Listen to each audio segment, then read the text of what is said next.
This video is not a fun thing to write, I can tell you that much. 3 years ago, I made a video called Getting Over Abusive Relationships featuring Harry Potter.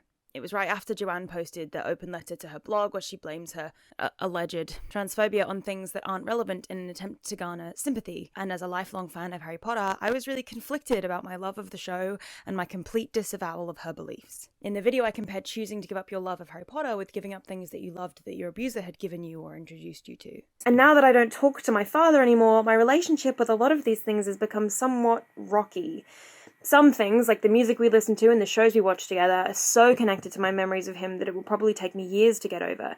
And some things I could attach to my sister or my mum or my friends, or just remove the attachment altogether and still find a way to enjoy them without being tainted. Which is where Harry Potter comes in. For me, despite the very origins of it being something so completely entrenched in my relationship with my father, Harry Potter managed to be something else. After the series ended, I reread them on my own upwards of 50 times, and that feels like an exaggeration, but I don't think it is.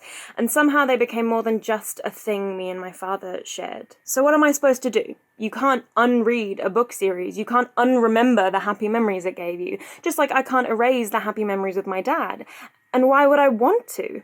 Sure, that would be easier, but it would also be empty. In this case, Harry Potter is the happy memory and Joanne is the person behind it. We don't have to swear off any happiness we got from the things she gave us just because it came from her. I don't have to repress all the happy memories with my dad watching sci-fi just because it came from him. Does that mean I am endorsing Joanne's comments? Absolutely fucking not. Please see my last video for reference. Does this mean I'm ever going to let my father back into my life again? No! But I can acknowledge that his influence wasn't always bad, and in fact influenced a lot of my favourite things about myself without attributing those feelings of self-worth to him. Clearly, there's a logical disconnect between my father and the things I love that I associate with him, which is obviously harder to do with Joanne because she did create the thing.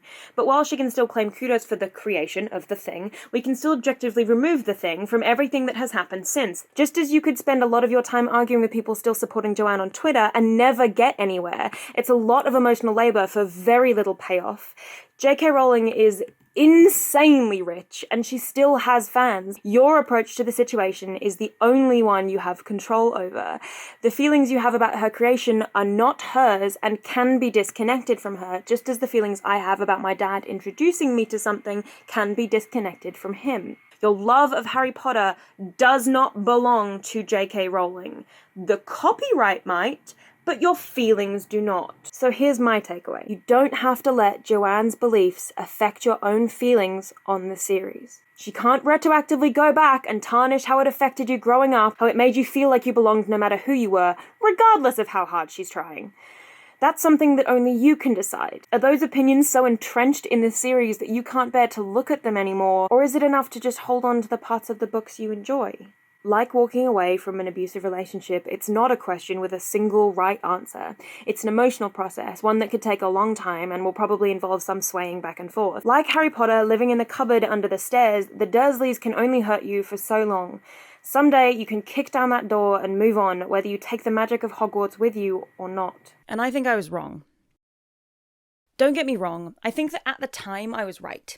And I still think that the basic premise of the video was correct. If you disagree with Joanne's beliefs, you have to view your attachment to Harry Potter as an attachment to something associated with something you no longer want in your life in order to decide how you feel about it. The thing I was wrong about was that Joanne isn't like an ex-abuser.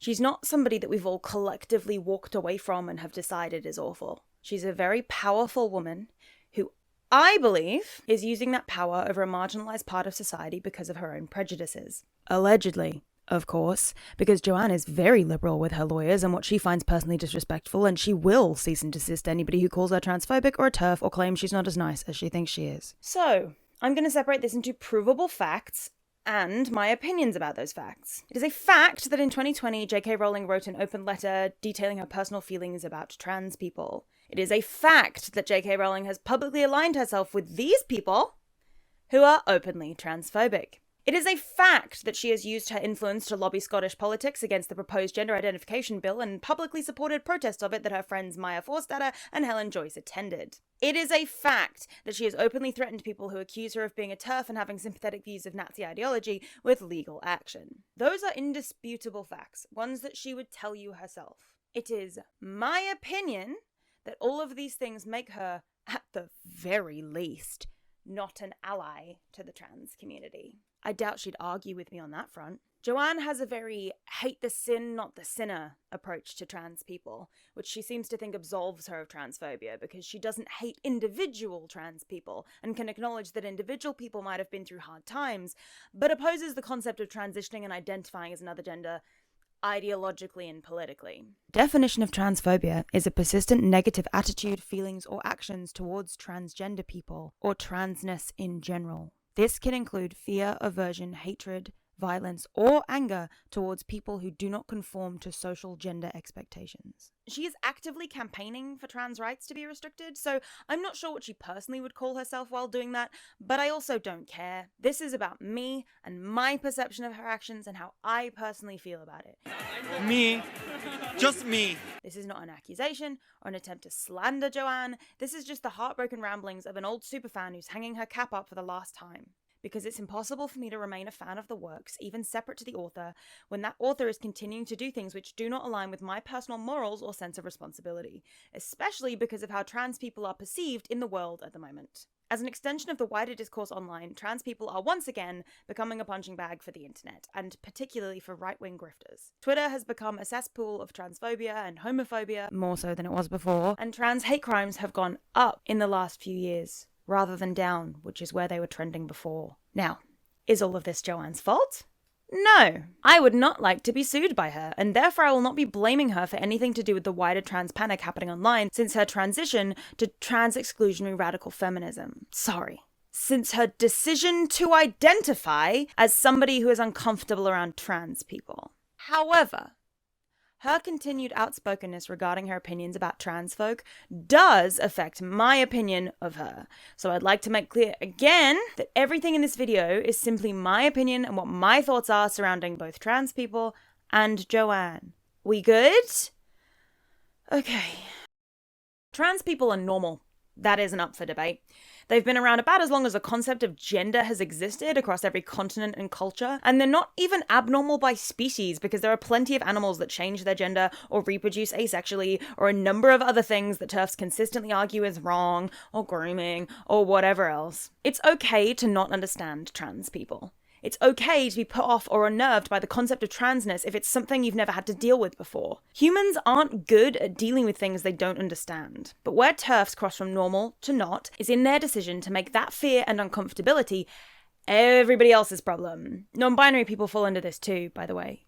You might not understand neo-pronouns, but why do you care if somebody uses them? I don't really understand them either, but does it stop me from referring to somebody by what they have requested I call them by? No, because I'm not an asshole. Joanne is allowed to have whatever politics she wants. She's allowed to hold whatever opinions she wants, and she's even allowed to express those opinions in a public forum. The real problem, the line that gets crossed, is when those opinions aren't just expressed, but upheld as the only correct way to live and then forced onto other people.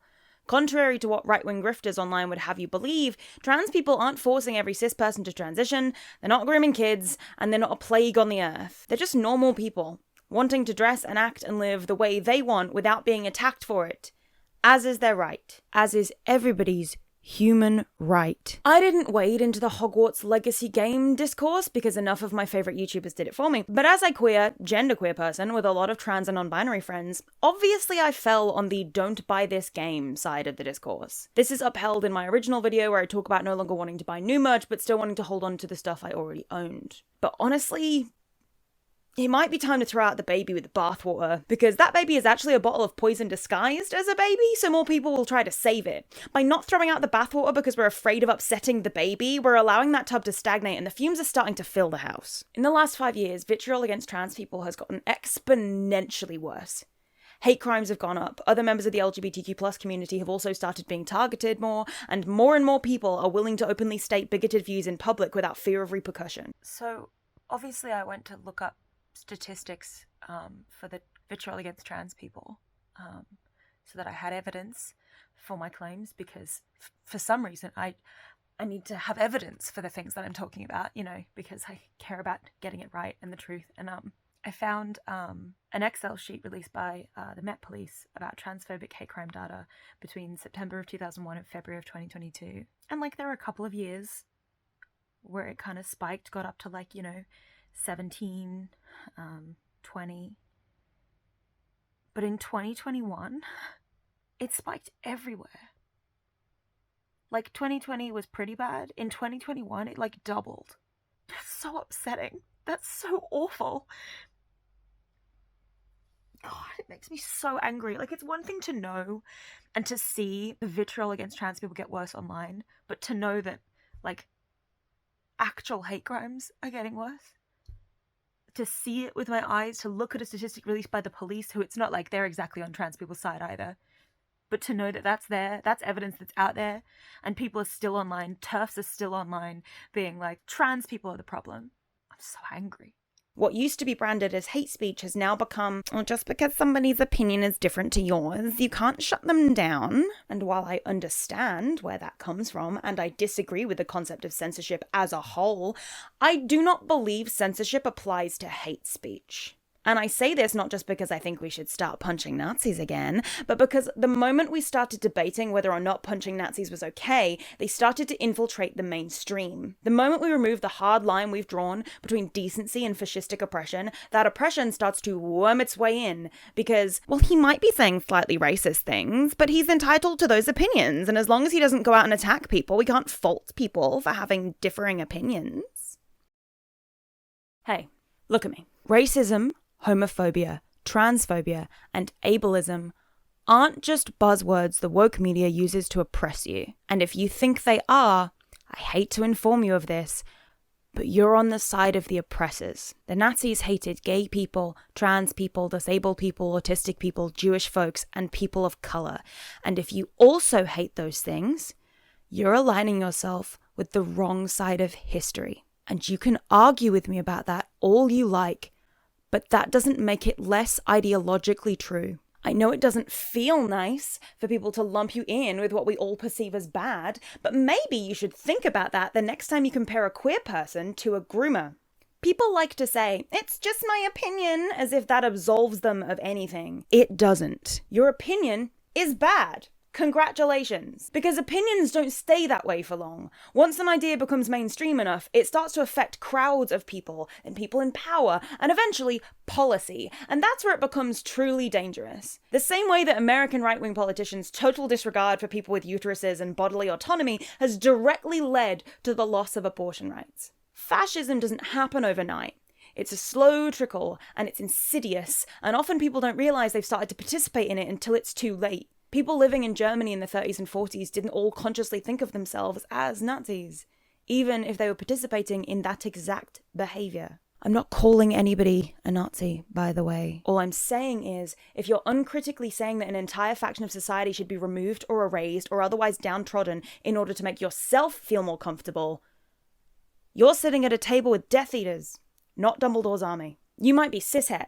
You might have 0 trans friends. You might think this doesn't affect you at all. And you know what? That's fair. It might not. But it is affecting people. It's hurting people. Trans and non-binary people are being affected by the wave of pushback against them in the last few years, particularly in the UK, or as it has been affectionately dubbed, TERF Island. Hell, the Labour leader has also made it clear he's willing to push trans rights aside in order to cater to the lowest common denominator, because he's a Tory in a Labour hat. Somebody get him out of power immediately! But what does Harry Potter have to do with all this? You might be asking. Okay, say your friend comes to you and tells you that somebody that you admire, maybe a mutual friend, maybe just somebody you look up to, has been cruel to them. Whether they've been outright abusive or just a bit of a dick, it doesn't matter, but your friend comes to you and tells you about this and you believe them. But then that other person buys you pizza and tickets to your favourite show and you love pizza, so you go with them. And then you don't understand why your friend is upset with you. Most people understand why that would be offensive, right? If a friend did that to you, you'd be pissed, right? If you expressed a dislike of a person for valid reasons and your friend acknowledged those feelings but kept spending time with them, that would suck. Now think about buying Hogwarts Legacy and the feelings of trans people. Feels a bit different now, doesn't it? Whether Joanna is transphobic or not, trans people don't feel comfortable supporting her anymore. Queer people in general don't feel comfortable supporting her anymore. And the thing is, you can love Harry Potter and still not condone Joanne's beliefs. And you can do that without disavowing the series altogether, but you have to know that continuing to buy the books, buy merch, buy Hogwarts Legacy, it's all contributing to the wealth of somebody that you disagree with. And you can say that there is no ethical consumption under capitalism, but there is a way to do worse consumption. I don't use Amazon anymore as much as I can help it because of its unethical business practices and the fact that it's run by a billionaire. That's a line I personally have drawn, but it's not one everybody can draw. I've had to buy things from Shein before I knew that they were evil, but also I was poor and I couldn't afford to buy clothes from anywhere else. There are certain lines that we have to cross because we're working class and we don't have as many options as rich people. Sometimes you buy things for yourself just because it's the only spark of happiness you think you'll have left. Maybe you've been waiting for a game like Hogwarts Legacy your whole life and you can't not play it because it's all you've ever wanted. Go for it. More power to you. But that's a choice you're making willingly. You don't get to complain that trans people are bad-mouthing you when you've made a choice to publicly support something that they feel contributes to their continued lack of support in this country. You don't get to have it both ways. You can not want to give up Harry Potter, and I understand and respect that. I didn't want to either. I have been heartbroken about this for 3 years. I've been to the Wizarding World of Harry Potter outside of London twice, once in 2016 and once in 2017, and I cried both times. Harry Potter was such a deeply important part of my life and childhood and development, and walking into the Hogwarts castle room with the music playing and the lights changing made my heart sing in a way that has only happened a few times in my life. Harry Potter was everything to me. It's right under Doctor Who as some of the most formative media in my life. I worshipped Joanne. I went to the cafe she wrote the books in Edinburgh and I wrote on the walls thanking her for everything she'd done. I was planning to get a golden snitch tattoo as my first ever tattoo. She was a driving force in me believing in myself enough to commit to being an author instead of pivoting to something more sensible because she made it, so why couldn't I? But I disagree with Joanne's opinions on trans people, regardless of what she labels those opinions. And because of that, my connection to something that I loved so much has been irreparably damaged. My Harry Potter stuff is in a box at the back of my room and it won't come out anytime soon. I'm not going to be buying any new merch or seeing any new movies or playing video games. It's all tainted. And on a really personal note, this was one of the last truly positive aspects of my relationship with my father left. The other was The Flash, by the way. Thanks for that, Ezra Miller. Ezra Miller, not representative of the non-binary community, by the way. They are an outlier and a nut job. And if you want to argue with me about that, you'll be arguing with the walls of statistics about the crimes straight white men commit as compared to this one singular notable non-binary person. They don't represent us, but a lot of transphobes will use them as a lightning rod for the discourse to say, see, they're all dangerous. And I cannot stress enough how devastating that is, not just for the trans community, but the queer community in general. My father and I will never have a relationship again because he was not a good dad, and I am better off without him. But I worked really hard to hold on to the good things in our relationship from my childhood because I needed that. Harry Potter was one of the only things left in that relationship that I could look back on entirely fondly, the rare occasions when he was just my dad. But now I'm locking that up in the box too because it's too painful to revisit. It is entirely possible to like Harry Potter and not be transphobic, and you can decide what that means for you personally, but I've got to put my money where my mouth is, and that means updating my opinions from 3 years ago. Walking away from Harry Potter sucks, because I don't know what kind of person I would have grown into if I hadn't had it, but it's something I have to do for myself and my friends and family who are personally affected by the opinions of its author. The magic of Hogwarts got me through a lot of bad parts of my childhood, and it gave me a lot of good parts too, but I can't stay at school forever. I have to let go. I'm closing this chapter. Mischief managed.